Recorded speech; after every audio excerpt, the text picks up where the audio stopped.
7 from Martin Gozum.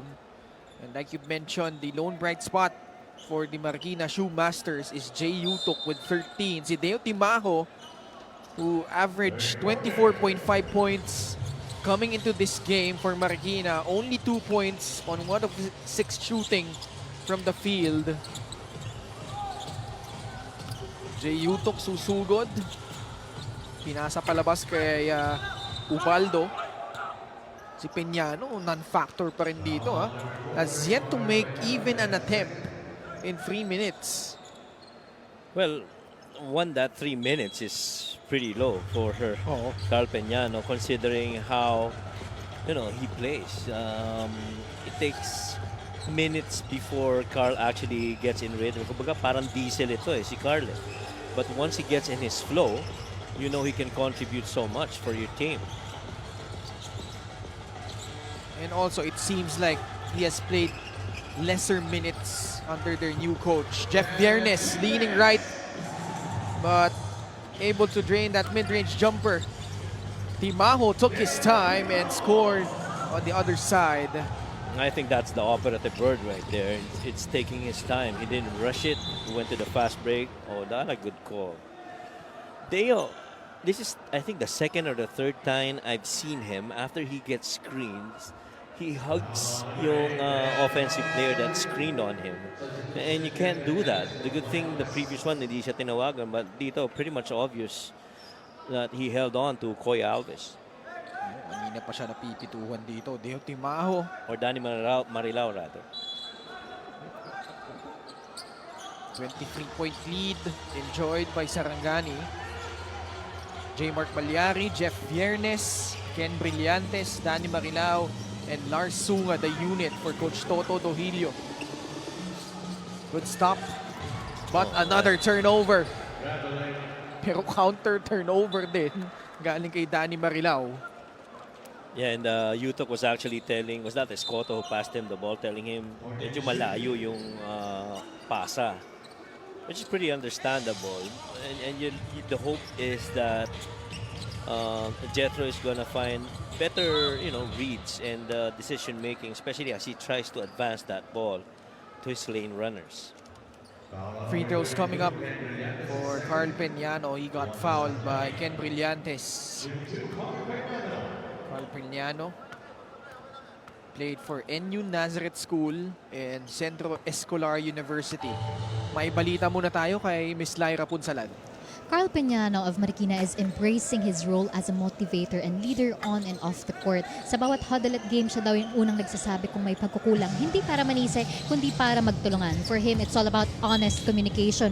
Kung hindi natin pag-uusapan yung lapses, paano tayo mag-i-improve, he shared. Confidence is also his driving force. KARL knows that in a league as competitive as the MPBL, you can't play scared. Pag wala kang kumpiyansa, hindi ka makakagalaw ng maayos, he said. That mindset is what keeps him grounded and locked in every game, especially now that Marikina is finding its rhythm with their growing homegrown roster. Back to you guys. Maraming salamat, Lyra. And, that's a welcome sight because, oh man, VIERNES, will that shot count? He's just too good of a scorer. Hindi daw counted. That was a gorgeous move from VIERNES. But going back to Lyra's report, si KARL PEÑANO, nabawasan na yung minuto dito pero continues to be a leader. That's a great sign for Marikina, who's really looking for someone who could stabilize them, especially in the front court. Meanwhile, Ken Brillantes continues his solid play of late para dito sa Sarangani. Assist of the game is brought to you by 1xBet, the title sponsor of the MPBL. Your choice, your victory. Feel more game with 1xBet. Well, the thing is they keep committing to the man on the ball, not understanding the roller. You also got to cover the roller. It's not just the ball handler. And that time around, J. Mark really just found the rolling, that short roll of Brillantes. I think to your point about KARL PEÑANO, the many times that he's been interviewed, the one thing that's been very consistent is that maturity mindset of KARL PEñAno. Yeah. Normally, bumaba minutes mo or whatever, you sulk and you feel bad for yourself. But this guy, no, he's just on the bigger picture, understanding that you know, the window has changed. We got new players coming in. I'm one of the guys that were actually retained after the window. And I got to start leading these guys because we want to rebuild this Marikina team into a better performance post the window. Wala pa kang 2 minuto, pinaltan na siya dito ni Matt De Leon.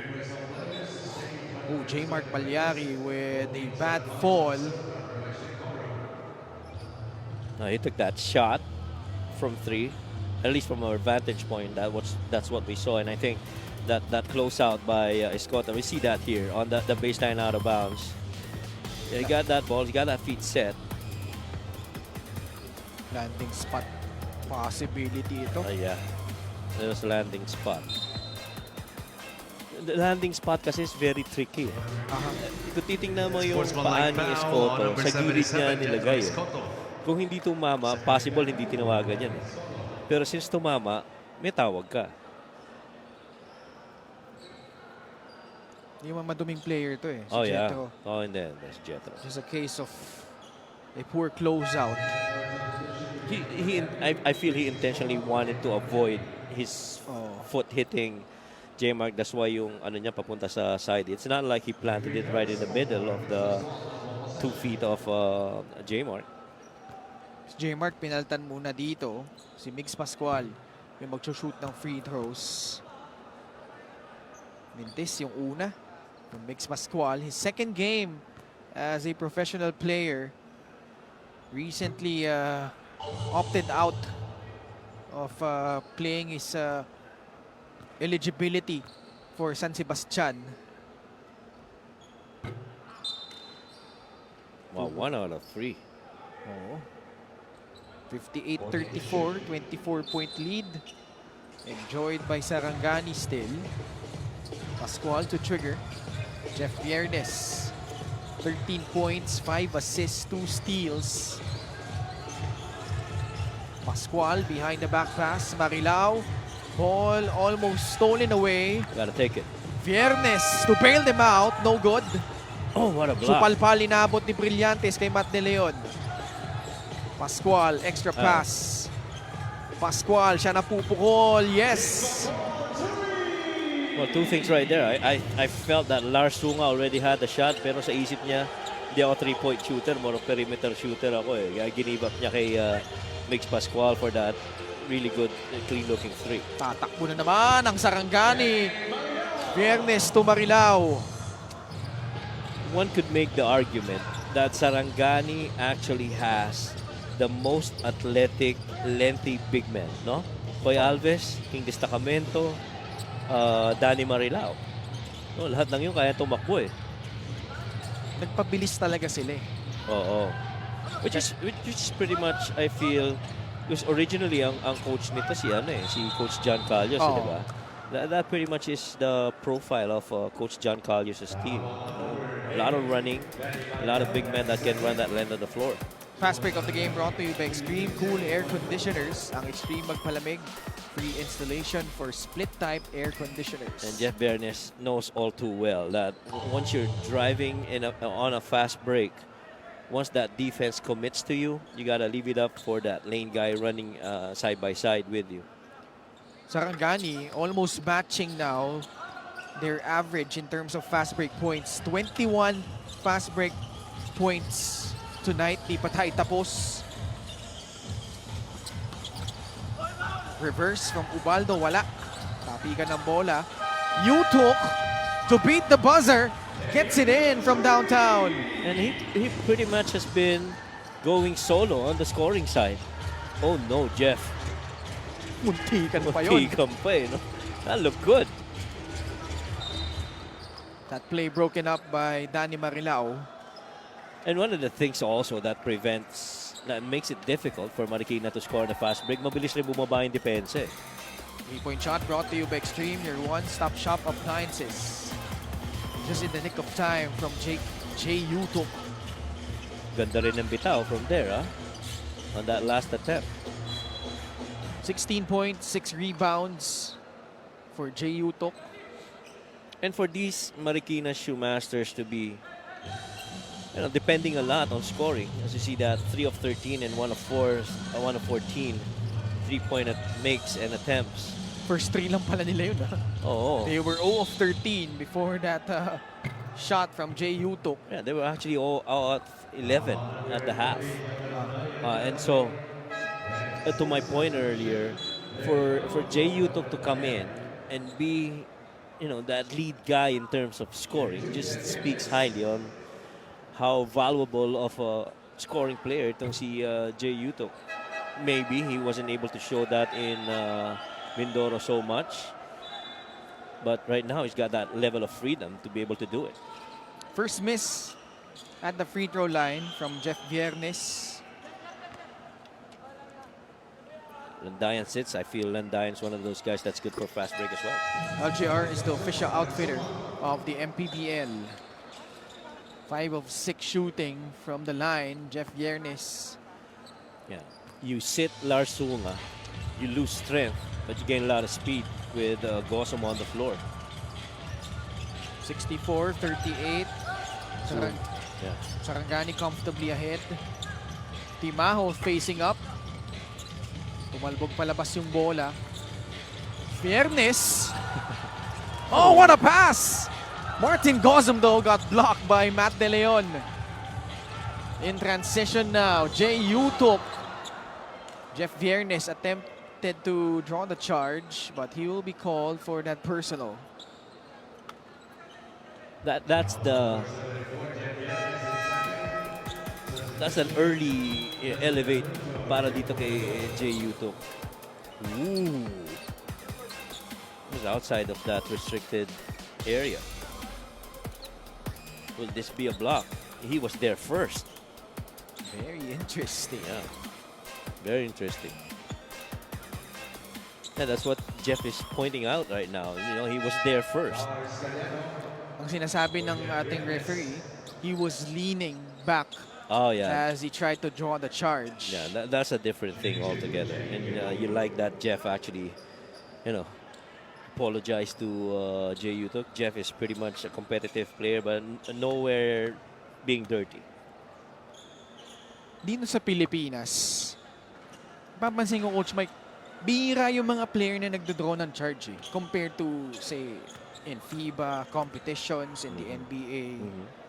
Here in the Philippines, medyo mas less lesser yung mga, I can't recall like certain players who really has a penchant for Right. drawing those charges. That's right. I guess even here in the MPBL, you don't see so much of guys drawing charges, Ang hirap kasi. Yeah. Like in full speed, you try to anticipate someone and draw an offensive foul on him. Good fake. Good shot. MARILAO lalapit. TIMAJO the rebound outlet papunta kay Steven Angeles. One and done by Marikina. MARILAO siya na magbababa ng bola dito. Susugod. Kick out pass papunta kay Charles Caliano. His shot rolls out. That follow by Brillantes almost got in. Joshua De La Cruz. Hook shot. 3 out of 3 si Joshua De La Cruz. And yung hook shot na yun, wala pang nakaka-stop ng hook shot na yan. And nobody's defended that good enough to avoid it from going in. And the thing is, the arc to that shot has been pretty good. 64-41. Gosum against Tiamzon. Parehong all-fu products ito. Tres galing kay Caliano to beat the buzzer. No good. TIMAJO ends up with it. TIMAJO attacks high off the glass. And he will earn himself 2 more free throws.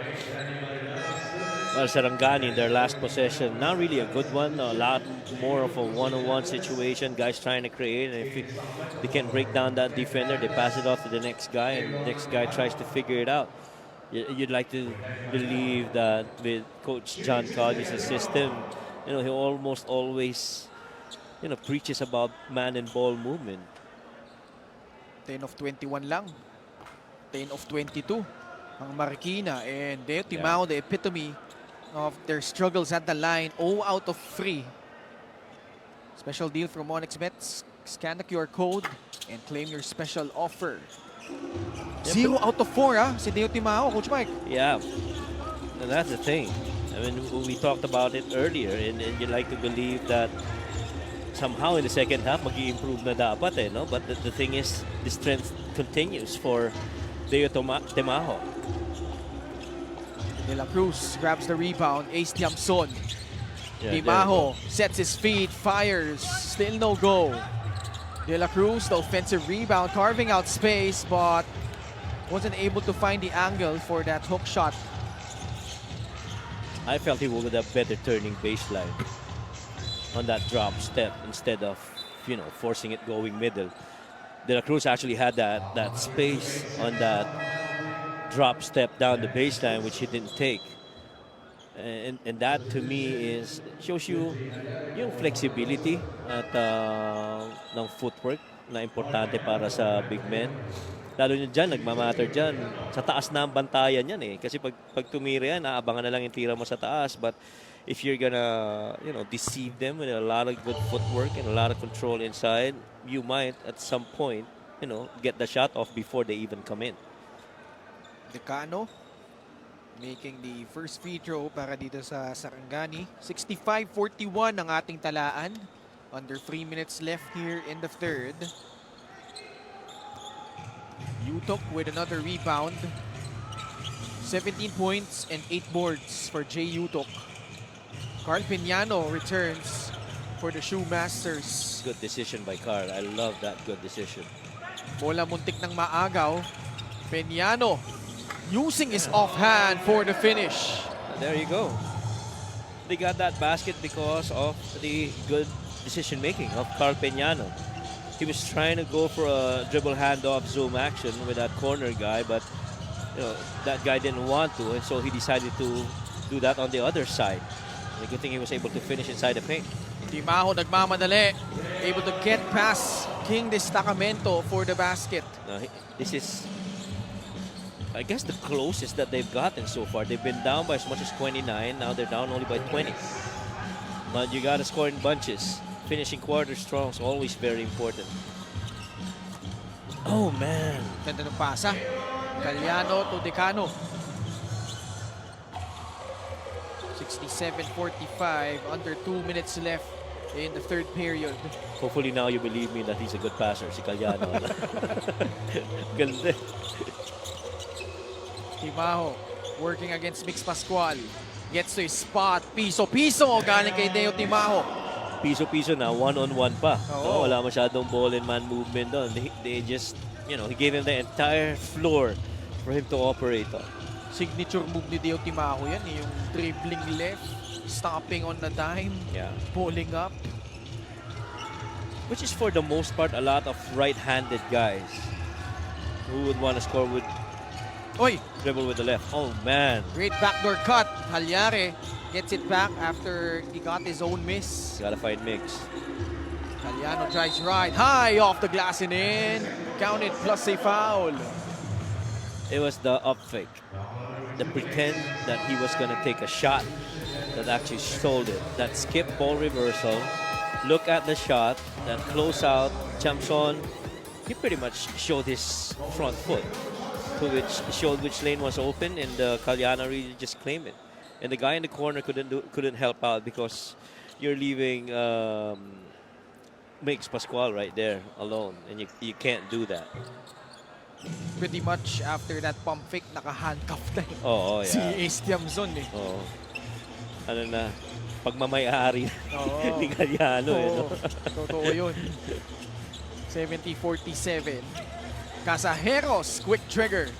Can't get it to go. Nauuna si Junji Halyare. Halyare with an easy layup.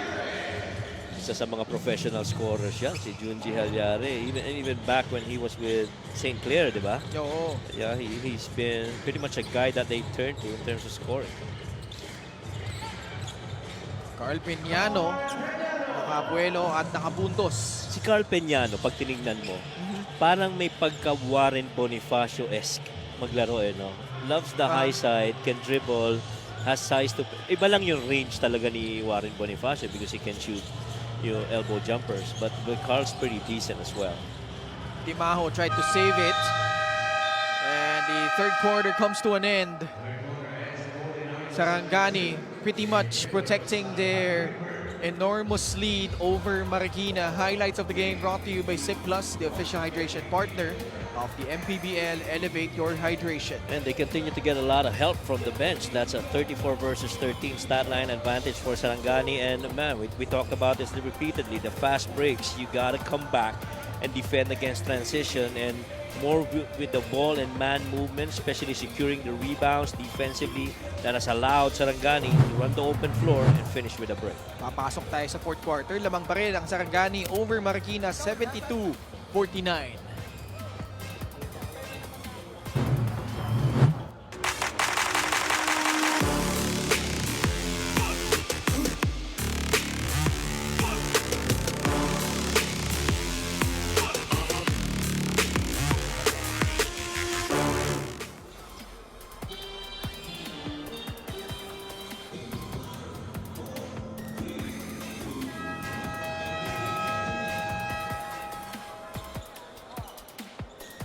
Having fun on a Tuesday night. Medyo pagod lang. Pero maya-maya ay gaganahan din yan. Baka sa ating third game later on. Fan of the game brought to you by LGR, the official outfitter of the MPBL. Oh, all dressed up for today's game. I think mga Batangas or Pampanga fans yan. Oo. Kasalukuyang lamang ang Sarangani kontra Marikina 72-49. Pretty good size crowd. Lagi naman eh. Oo, dito sa Batangas, no? Batangas loves their basketball, actually. Casajeros. Pasa kay TIMAJO. Uy, nagalaw yung basket pero nandun si Joshua de la Cruz for the cleanup. I think nagalaw dahil tumama sa baba, eh. You see the quarter scoring right there. Pretty much a good scoring quarter para sa Marikina. First time they've broken into 20. Pero patuloy pa rin ang kalamangan para dito sa Sarangani. 23 pa rin yung lamang eh. Hindi talaga makadikit itong Marikina. See, he's got that Warren Bonifacio-esque reads, eh, no? Undersized lang. Yeah. And then you like his maturity. This is the assist of the game brought to you by 1xBet, the title sponsor of the MPBL. Your choice, your victory. Feel more game with 1xBet. Kaliwete si KARL, diba? Oh, kaliwete. Yeah, okay. Looks good. Yeah. Picture perfect. 3-point shot galing kay Kuya Jeff. Kasama pala yun doon sa listahan na pag bumitaw pa talagang lista mo na eh, no? Peke. Yung tira, wala. Peñano. Plethora of fakes again, and this time he gets rewarded with 2 free throws. This 3-point shot brought to you by Extreme, your one-stop shop appliances. Major mistake for Casajeros. You go under with Jeff VIERNES receiving a handoff. You can't do that. The guy's Mr. 50. Si Cuenta, no? Still a record up until this day. By the way, the record for the most points this season is 46 from JJ Caspe of Mindoro. Established. Sorry, Mindoro tuloy. From Imos. Established in that loss against Marikina. Na dapat sana may pagkakataon silang ano eh. Sayang yung game na yun. O overtime yun. Sa banggit pa. Oh yeah. ESCOTO able to escape and score. 80-56. Si Jeff VIERNES unti-unti na nag-iinit dito para sa Sarangani, ha? Oo. Eh, mas delikado yun kung ikaw ang Marikina dahil ayaw mong pagsimulang pumuntos yan si Jeff because he's a guy that scores in bunches. As you see a corner 3 right there by RR. Baba ang lamang. 80-59. Malyari will bring the ball down for Sarangani. J-Mark. Oh, man. Backdoor. Libreng-libre sa ilalim. Si Junji. I'm not even looking at that basket because you already knew that was gonna go in. Ganda ng pasa, no? Oo. Saka ano eh. He was really 2-3 steps ahead. TIMAJO with the undergoal stab. TIMAJO with 12 points. They are still in it. If they start, scoring in bunches, they're only down 21 with an opportunity to get to 19 here. Actually, si Philip Panyamogan, 46 points nga din pala. In Palayan Ay, City. oo, sa Palayan. Diba? 15 threes. We apologize to Philip. 46 ka rin pala, no? Mamaya, lapitan natin. 14 3 points ba yun? 15, coach. 15, yeah. 8 15. tres in the fourth quarter. Parehong record. Oh my gulay. And a couple of nights before that, we covered Chris De Chavez when he went for what, 9? 9 threes. 9 threes, right? Nice move, nice pass. Terwell couldn't finish though. ESCOTO gets it back. Kick out. RR, pupukol sa tres. Gets it to go. A couple of really good-looking threes para dito kay RR Casajeros. 18 na lang itong kalamangan ng Sarangani. 3 minutes gone by in the fourth. Still a lot of time if you're Marikina. Maliari gets to his spot and scores. Sabi ni J. Mark sa'yo, Ken, wag muna, ha? Relax lang. Balik tayo sa 20. Nip ulit. ESCOTO escapes. Got fouled before he took the shot. See that smile on Coach John Carlos, and rightfully so. His team is leading and playing just the way John Carlos and Coach Toto team would be. Na, alam mo, nanonood ako ng mga old games ng MPBL. Pareho pala silang dating coach ng Caloocan. Si Coach John was the coach of the Caloocan Supremos in the inaugural season. Tapos si Coach Toto, alam naman natin yung mga runs niya in season 4 and 5 with Caloocan. Diba? Ngayon, magkasama na sila. Sa Sarangani naman. Yeah, magkasama na sila. I couldn't recall yung story ni Boss Delphi about Coach Toto. Parang somehow, to my recall, he was parang walking away from basketball already and he got brought into this back. Free throw na ito at it's Satin Extreme, your one-stop shop appliances. Ayun, kinumpirma nga ni Jeff Evangelista, parehong 46 puntos si JJ Caspi at si Philip Panyamogan. Jeff VIERNES, 22 na naman. Laban dito sa Marikina, had 22 against Pampanga. Umiinit ang kamay. You know what I like about how Jeff gets his points here as we see Jacob Ubaldo score? Hindi pilit eh. Oh, yeah. Here, he tried to draw the foul. That one was pilit. Well, he was actually trying to draw a foul. That's the thing, to your point.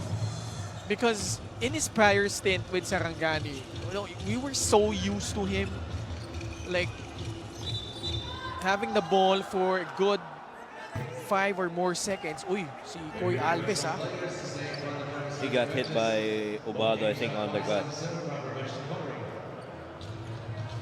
Koy Alves stays down on the floor. 18-point lead for the Gripper. Referees will have a review of this one.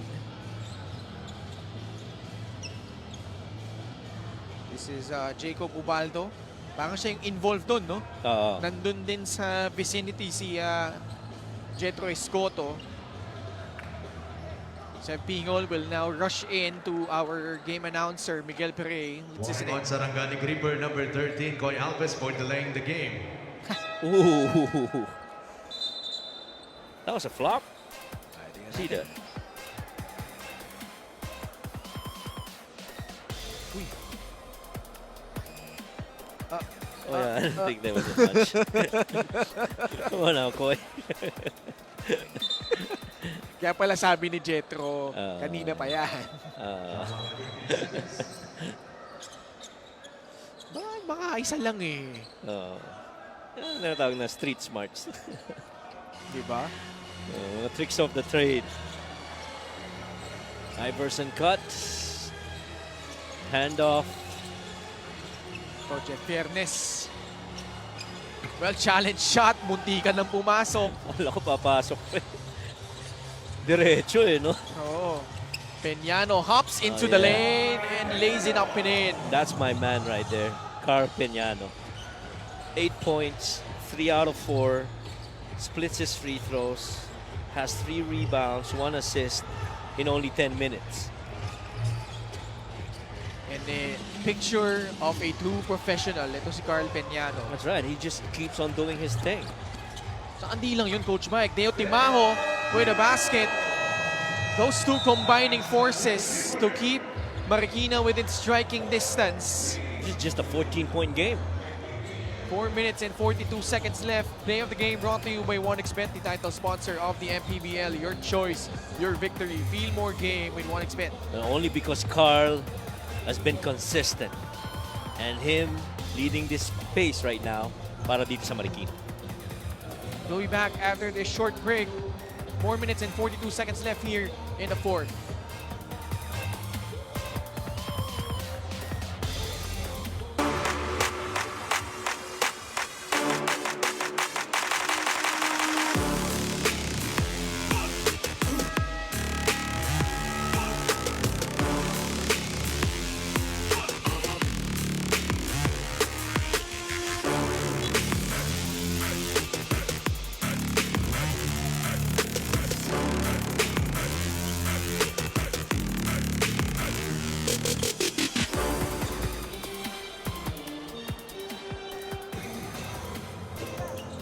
Back with us here at the Batangas City Coliseum. A look of concern from Coach Toto Dohilio. Although Jeff VIERNES leading the way again para dito sa Sarangani. 22 points. For more on Jeff, let's go to Lyra. Jeff VIERNES has immediately gelled in and now a steady anchor for Sarangani. Known for his calm demeanor and sharp decision-making, Jeff shared that he's embracing his role even more this season, not just as a scorer but as a mentor. Hindi na lang ito tungkol sa kung ilang points ang makuha ko. Gusto ko masigurado na tama ang direction ng team, he said. Extra intentional din siya in guiding the younger players, especially in high-pressure moments. I just remind them to stick to the system and trust each other. Malayo ang mararating namin, basta solid kami. With Sarangani on a mission to bounce back stronger, Jeff's leadership both on and off the court remains one of the team's most valuable assets. Back to you guys. Maraming salamat, Lyra. At ito si Jeff. Yung binabanggit natin kanina, Coach Mike, na this time around, hindi pilit yung mga galaw niya dito. Because, I remember in seasons past when he was the focal point of the offense. There were times, make no mistake about it, this is such a phenomenal player. Yeah. Probably one of the greatest one-on-one players here in the MPBL. Pero nagsastall minsan yung offense, especially pag nakapiin sa kanya yung depensa. Pero ngayon, he's really picking his spots. As YUTUC continues his dazzling display, closing in on a double-double, 19 points and 9 rebounds. And that's a champion right there. Jeff pretty much is a guy that understands the game. And he will put the ball on the floor to try to create something for his team. And he understands when he's needed at kung saan siya pwedeng makatulong. Oh, wow. YUTUC floater will not drop. By the way, Deo TIMAJO just fouled out of the ball game, finishing with 14 points and 4 rebounds. Earlier, he tried to draw the charge on Jeff. VIERNES getting past RR. Casajeros, no choice but to give up that foul. This might even be a good vibe for Marikina. Casajeros has sank a couple of threes. YUTUC's been very good inside the paint. KARL's been that steady guy. And UBALDO providing all the rebounding thing. And Tiamson with perimeter defense. At may timeout na hiniling ang Sarangani. They're still up by 14, 89-75.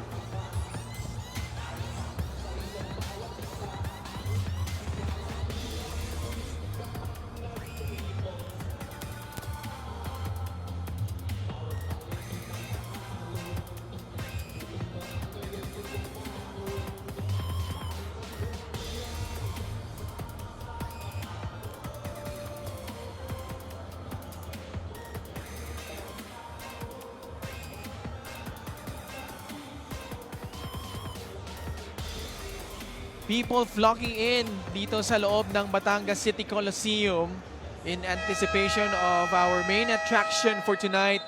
The two-time defending champs, the Pampanga Giant Lanterns, will go up against the inaugural titleist, the Batangas City Tanduay Rum Masters. Commissioner Kenneth Duremdes at the middle. And between Emer Oreta and Rudy Distrito. Special deal from 1xBet. Scan the QR code and claim your special offer. And once again, for the second straight night, we've been impressed by the jackets.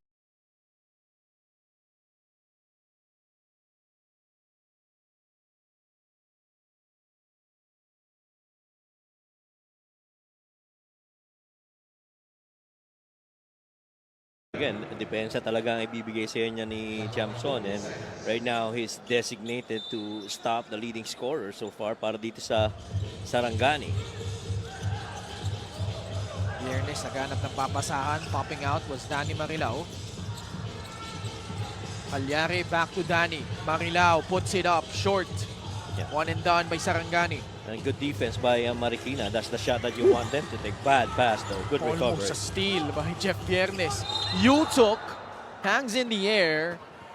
He now has a double-double and a chance to increase his output via the free